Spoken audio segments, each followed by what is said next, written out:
Hey everybody, it's Dak here from the Ed Boys, and welcome to the RuneScape 2007 Roads 100 Mil series finale.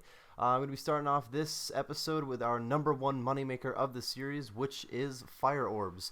I will be explaining into more detail why this landed at number one on our moneymakers from the series, but first, as you can see, I'm just buying the supplies here, and then I'm going to be running over to Falador where I can start making these Fire Orbs, or I should say charging these unpowered orbs. Either way, I will meet you guys over in Falador.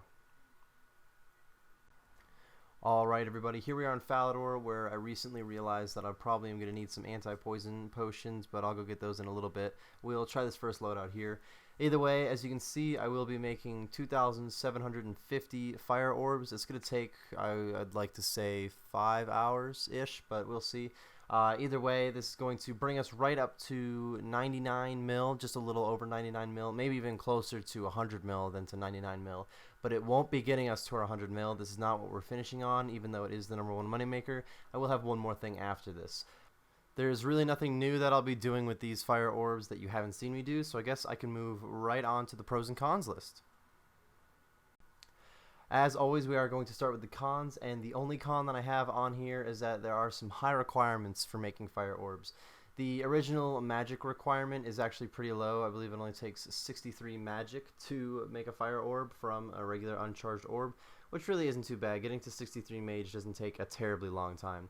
The one big requirement, which technically isn't a requirement, but to make this really worth your time at all, you kind of need 80 agility. You can do it with 70 for that pipe shortcut, but it still takes a lot more time. If you have 80 agility, it's ridiculous how much faster this is, and it actually is the only reason this would be able to land as our number one moneymaker is because I went out and got 80 agility. And it did kind of help that I was making some money while we were doing agility. But you don't only need agility and magic, you also kind of need some defense, or at least hit points levels, because you are running through the black dragons and whatnot. So you definitely can get damaged here. Clearly wearing the anti-fire shield means you're not going to get any fire breathed on you. That'll be too bad. So that's not a big deal. It's really just the fact that they can hit like 20s and whatnot. It's fairly more dangerous than the Abyss, except the Abyss you have to be in for a little bit longer usually. But either way, you definitely want a little bit higher melee stats or combat stats in general so that you can survive. Otherwise, that probably wraps it up for the requirements. It's kind of a difficult one to get to. It's definitely not a beginner's moneymaker, but the pros definitely outweigh the cons. It's the only way that it made it to number one. Now let's move on to the pros. The first pro that I have here is that it's a great moneymaker, and I'll go over the rates in just a minute. Of our moneymakers, Blast Furnace sometimes could have been more money per hour, depending on how fast it was going and prices at the time, but consistently, Fire Orbs was definitely the highest amount of money we made per hour. For our next pro, I have that it is a little bit AFK. It's not extremely AFK. Clearly, I have to make these runs and whatnot. But when I get there to make the fire orbs and I just let them do the entire inventory, I do get a little time to go away from the keyboard. Clearly, I could just be clicking rapidly to be speeding it up and make it go a little bit faster. But I'm a fan of the AFK, as you all know, so I'm not going to get rid of it. But the thing with the AFK is that none of the other AFK moneymakers make that much money. Cannonballs was like 160 to 200k an hour. Whereas this, I still make a lot of money, and I don't have to be paying attention the entire time. Where something like Blast Furnace or Nature Runes, I really don't have time to look away from the screen. The last pro that I have on here is that it gives a little bit of magic XP. It's really not anything that impressive. I'll go over that in a second. But it's still some magic XP. And when you're just trying to make money, as I've always said, getting experience is just a bonus. Especially with magic, it's been known as an expensive skill to get to 99. So if you're making money instead of spending a lot of money, I would clearly think that is a positive thing. Let's move on to the rates that we were getting. First of all, with the experience rates, I would get from 35 to 40k XP an hour. I really would stick with the 35k XP an hour. 40k XP was kind of rare for me to get. I really had to be paying some extra attention and possibly even getting rid of that AFK part of it and rapid clicking. But 35k magic XP an hour wasn't too bad. It's double what I was getting while rune crafting, and we went all the way to 75 with that, so that's not a big deal. But the money was consistently about 500k an hour. I got to a time where I was up to 600k when I was trying to just click them, but it's definitely a lot easier for me to AFK them, so I stuck with the 500k an hour. It was kind of at a higher price with this, so it may drop down to 450k an hour at times, but I would put a pretty good amount of confidence in the 500k an hour number.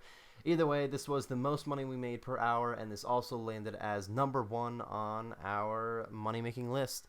So congratulations to Fire Orbs, I guess. But either way, I'm going to be wrapping up all these Fire Orbs, and then I'll meet you guys at the Grand Exchange where I can sell them, and we can see how much money I made. Alrighty everybody, here we are safe and sound at the Grain Exchange, where I'll be grabbing all these fire orbs and selling them, and we'll be getting to almost 100 mil. We're going to be really close. I think it's going to be like 99.7. We'll see in just a second because we have all the orbs here to sell. I will sell them for a decent price, but I want them to sell pretty quickly, so I'm selling them for a little bit lower. Not necessarily like a 5% down, but what I think will be a good enough profit, and they did sell right away. Sweet. So we have the money, 3.6 mil to add to our stack. Let's see how much this is going to put us at. I'd like to check how much we had in it before. First, I'm going to examine that so we can see what it's going to put us at. 96.1, so it's not quite to 90, or excuse me, not quite to 100 mil, but we're at 99.7 mil. Sweet. Alright everybody, for our final moneymaker in this series, I'm going to be needing a weapon, and I was about to buy a weapon, but the kind Mr. Fox has decided he was going to let me borrow his whip one last time for the series, so thank you very much, Fox.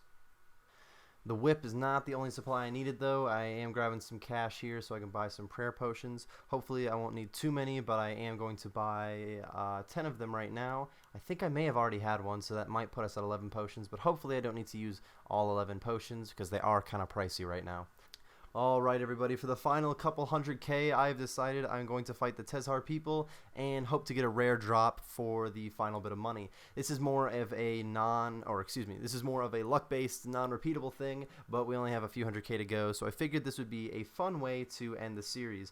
The reason I decided Tzars is more just my personal preference. I've always really enjoyed these things. They're not necessarily a great amount of money per hour or great amount of experience per hour, but in our case we only need to get a few 100k, so I'm willing to take a little bit extra time to get up to this 100 mil. Do I suggest all of you start fighting Tzars? Not necessarily. If you're a pretty high level, the rare drops are 1 in 128, so you really could get a rare drop every hour, which is 150 to 300k, so that's a decent amount of money per hour, especially if you kept getting that 300k drop, or if you were kind of lucky and you got a couple in an hour.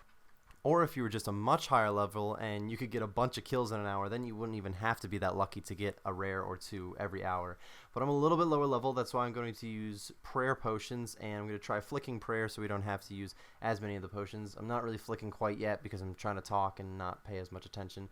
But either way, I will be flicking prayer more as I get the timing down, and we're just hoping to get that rare drop. I'm really going to skip from now until we get the drop, everybody. Hopefully it doesn't take too long, but if it does, it's not that big of a deal because this is it. All we need is one good rare, and that'll do it. We'll be at 100 mil. For any of you who follow us on Twitch or even Twitter in this case, you may have known that we streamed the series finale live on Twitch, and this is it. If you aren't someone who is following us and you didn't know about that, maybe that's something you need to go check out. But either way, this is the final kill that we get the rare. This is the live reaction, everybody, so I hope you enjoy. Is the 0 rares. I just need one. And is that it? There it is, the Obsidian Cape. Sweet. At least it was the big one. At least when it finally happened, we got a good one. That had to be 150 kills of nothing. But I got the Obsidian Cape. So guys, that means in the next like 2 minutes, maybe 5, we'll be at 100 mil. Alright everybody, here you can see we got 99.7 mil, and in the Grain Exchange I sold the cape for 292k I actually got from it. And this is our last time we have to check the cash stack. This is going to just get us to 100 mil. This is actually just barely getting us there. And there it is, 100 mil. If I examine, it's 100 mil and a whole 11k over. To be honest with you guys, this is the first time I've ever had a cash stack at over 100 mil. I've had a bank at over 100 mil, but never all in one cash stack. So this is actually a pretty exciting moment. And it's also an exciting moment because that's it, everybody. This is going to wrap up the series. I'm going to go ahead and grab 100 mil out of the bank here. It's the first time I've been able to type that, and it didn't take every coin I had. But there we go, 100 mil. I hope you guys enjoyed the series. It's been a lot of fun. It was kind of a lengthy series, but I think it went well. I know that I enjoyed it. This isn't the only thing we have. You should be checking out our channel if you want to see more content. Either way, I hope you guys really liked this series. I had a blast doing it, and I hope to see you again soon. I want to thank you guys for watching today's video and helping support the channel. If you enjoyed the video, we would appreciate it if you would hit that like button and tell us what you liked about it in the comments section below. If you're looking for more videos like this one, then go ahead and join the cul-de-sac by clicking that subscribe button, and follow us on Twitter at @TheEdBoys. All links are in the description.